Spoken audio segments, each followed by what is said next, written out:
बिस्मिल्लाहिर्रहमानिर्रहीम। अस्सलामुअलैकुम। आप देख रहे हैं मेरा official YouTube channel smart study corner. Student, आज की इस वीडियो में हम लोग 8th क्लास का चैप्टर नंबर 1 उसकी फर्स्ट एक्सरसाइज 1.1 कंप्लीट सॉल्व करने वाले हैं। वीडियो शुरू करने से पहले आप सबसे एक गुजारिश है कि अगर आप चैनल पर नए हैं तो जल्दी से प्लीज़ इस चैनल को सब्सक्राइब करें, वीडियो को लाइक करें, साथ लगे घंटी के बटन को ज़रूर दबाएं ताकि आने वाली सारी वीडियोस आपको आसानी से मिल सकें। तो चलिए एक्सरसाइज को शुरू करते हैं। मशक नंबर 1.1।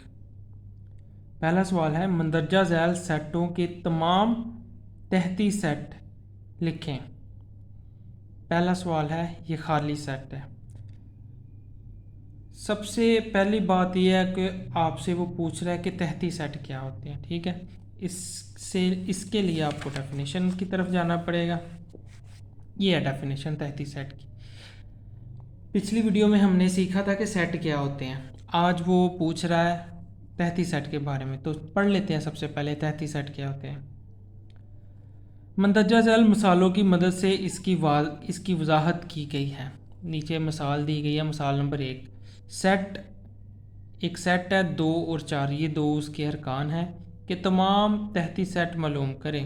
कहता है इस सेट के तहती सेट मालूम करें। तो इस सेट में वो उसने कैसे मालूम किया हुआ है, पहले लिखा हुआ है खाली सेट, इसको फाई कहते हैं। ठीक है, ये फाई भी है और खाली सेट भी, इसको फाई पढ़ते हैं। ठीक है, उसके बाद है सेट 2 जिसमें एक ही रुकन है। उसके बाद है सेट 4 और फिर है सेट 2 और 4, यानी कि इसके तहती सेट ये लिखे गए हैं। ठीक है, उसके बाद सेट 3, 5, 7 के तमाम तहती सेट मालूम करें।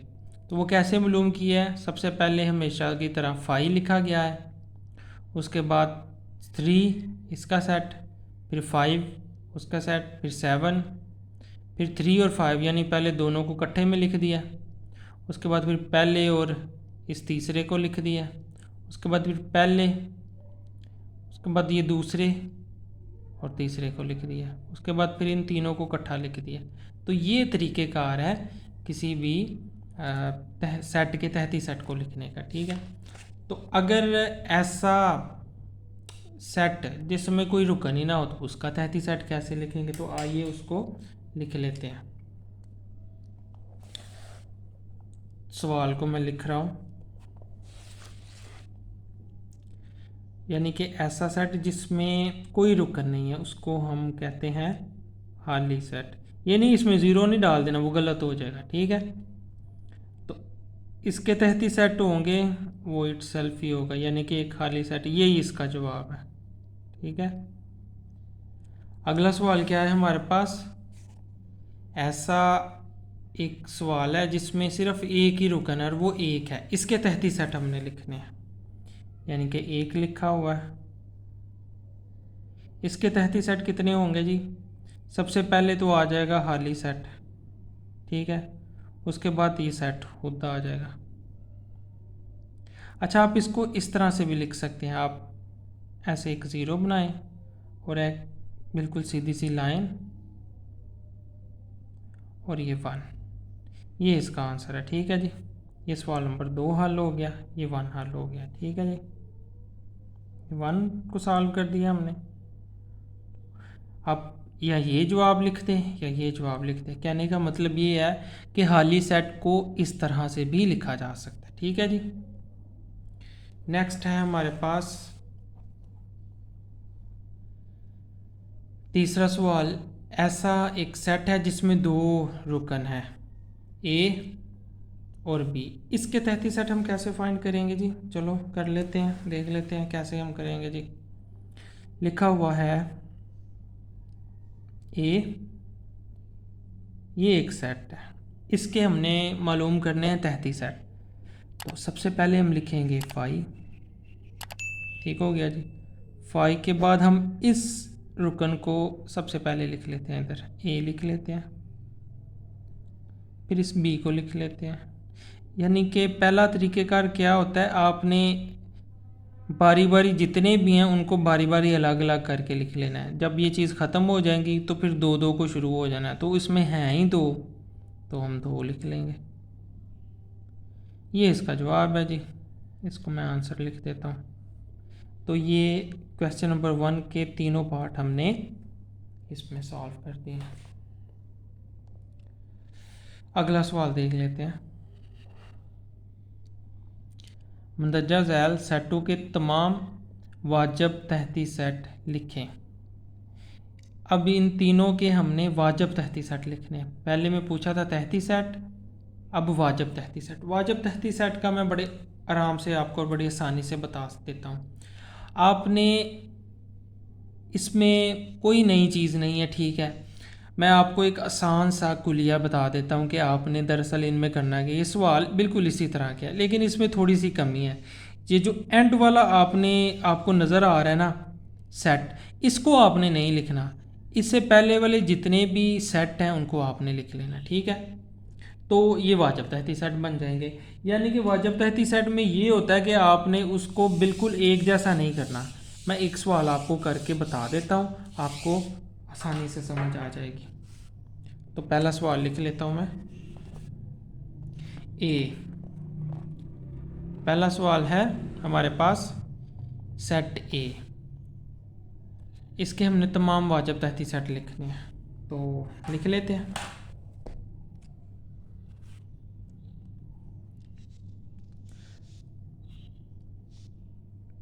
ए है, ठीक है जी। तो इसमें पहला जो खाली सेट आएगा 5, अगला हम लिखेंगे तो वो वही हो जाएगा। तो इसका मतलब सिर्फ यही इसका जवाब है, क्योंकि अगर ए लिख दिया तो फिर तो उसी के बराबर आ जाएगा। तो यानी कि इस सेट से छोटे सारे सेट लिखने हैं हमने। आसान अल्फाज में आपको बता रहा हूँ। ये हमने दूसरे का पहला जूस हल कर दिया। अब मैं हल करने लगा हूँ सवाल नंबर 2 का दूसरा जूस। वो क्या है? 0 और 1। कहता है इसके आप तहती सेट लिखें और बताएं क्या क्या तहती सेट होते हैं, ठीक है। चलो लिख लेते हैं। आपको पता है पहला जो आएगा वो आएगा 5, ठीक है जी। फिर पता है आपको बारी बारी लिखेंगे, पहले 0 को लिखेंगे अलग से, फिर हम लिखेंगे 1 को अलग से, फिर 0 1 को लिखेंगे। लेकिन नहीं, यहाँ पर हम नहीं लिखेंगे क्योंकि हम यहाँ पर तहती सेट, वाजब तहती सेट हम मालूम कर रहे हैं, ठीक है। आगे है 1 2 3। अब इसको हमने सॉल्व करना, ठीक है जी। ये 3 मैंने सही नहीं लिखा। अब हमने सॉल्व करना है इसको। अगला जो सवाल है हमारे पास वो है, तो नेक्स्ट है हमारे पास ये वाला। इसके हमने मालूम करने हैं वाजब तहती सेट। तो आइए मालूम कर लेते हैं। सबसे पहले हम लिखेंगे 5, ठीक है। इसका हमने हल शुरू कर दिया 5। दूसरे सवाल का ये तीसरा जो है 1 2 3, हम फाइंड कर रहे हैं वाजब तहती सेट।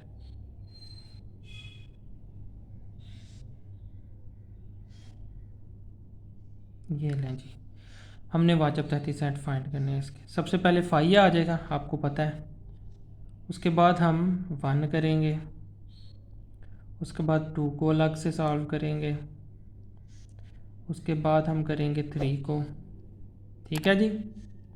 बारी बारी सबको कर लिया। अब हम 2 बाई 2 शुरू हो जाएंगे, यानी कि पहले करेंगे 1 और 2 को लिख लेते हैं 1 2, फिर हम 1 और 3 को लिखेंगे, 1 लिखेंगे 3 लिखेंगे, फिर हम ख़त्म हो गए 1 2 किया 1 3 किया। अब हम 2 3 को लिख लेते हैं, 2 और 3, ठीक है जी। तो 2 3 भी ख़त्म हो गया। अब हमें तीनों को लिखना पड़ेगा। अगर तीनों को लिखेंगे तो वो इसी के बराबर आ जाएगा। तो वाजब तहती सेट इसके सिर्फ यही आंसर है, ठीक है। इस तरह से आपका क्वेश्चन नंबर 2 भी कंप्लीट हुआ। नेक्स्ट देख लेते हैं। आगे है हमारे पास क्वेश्चन नंबर 3। मंदरजा झैल सेटों के पावर सेट लिखिए। इसके आपने लिखने हैं पावर सेट। पावर सेट में भी घबराने की बात नहीं है, वही सवाल है, वो घूम फिर के बार बार पूछी जा रहा है, ठीक है जी। तो वाजब तहती सेट में क्या होगा, उसमें हमने क्या करना है, सबसे पहला है 3 का फर्स्ट पार्ट। तो वाजब तहती सेट हमने लिखनी है, पावर सेट लिखने हैं अब इसका -1 का। तो हमने इसका लिखना है पावर सेट। कैसे लिखते हैं अभी देख लेते हैं इसको। आपने इसके तमाम तहती सेट बना लेने हैं, उसको एक सेट में बंद कर देना, तो जो जवाब आएगा वो वाजब तहती सेट होगा। तो इसके कितने होंगे आपके पास तहती सेट? 2 ही होंगे ना, पहला तो फाई हो जाएगा और दूसरा इटसेल्फ हो जाएगा। तो अगर आप इसको एक सेट में बंद कर दें तो ये पावर सेट बन गया। ठीक है जी, पावर सेट है, यही पूछ रहा था और यही जवाब है। अगला सवाल देखें, 3 का दूसरा, और ये इस एक्सरसाइज का भी लास्ट क्वेश्चन है। ठीक है जी, ए बी और सी कहता है इसका आपने पावर सेट फाइंड करना है। तो हम कर लेते हैं फाइंड। सबसे पहले लिखेंगे फाई, उसके बाद सेट ए, फिर सेट बी, फिर सेट सी। ठीक है जी, अब आपने क्या करना है, जी हाँ बिल्कुल 2 2 को शुरू कर देना है। पहले ए और बी, फिर ए कॉमा सी। ठीक है, उसके बाद क्या, बी और सी।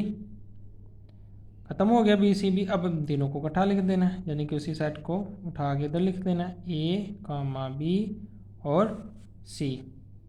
ठीक है जी, अब इस पूरे सेट को आपने एक बड़े से सेट में बंद कर देना है। ठीक है, तो ये जो आंसर है हमारे पास, ये आ गया हमारे पास एक पावर सेट। किस सेट का? इस सेट का। यानी कि जितने भी तहती सेट हैं आपने उन सब को एक सेट में बंद कर देना है, तो ये आ जाएगा आपके पास पावर सेट। ले, ये आपके पास आ गया पावर सेट। तो ठीक है जी स्टूडेंट्स, ये थी आज की हमारी क्लास 1.1 हमने कंप्लीट सॉल्व कर दिया है। उम्मीद है आपको समझ आ गई होगी। अगर आपको फिर भी कोई सवाल की या किसी कोई कन्फ्यूजन है कहीं पे, तो आप नीचे कमेंट बॉक्स में मुझसे पूछ सकते हैं। अगली वीडियो में, तब तक के लिए अल्लाह हाफिज़।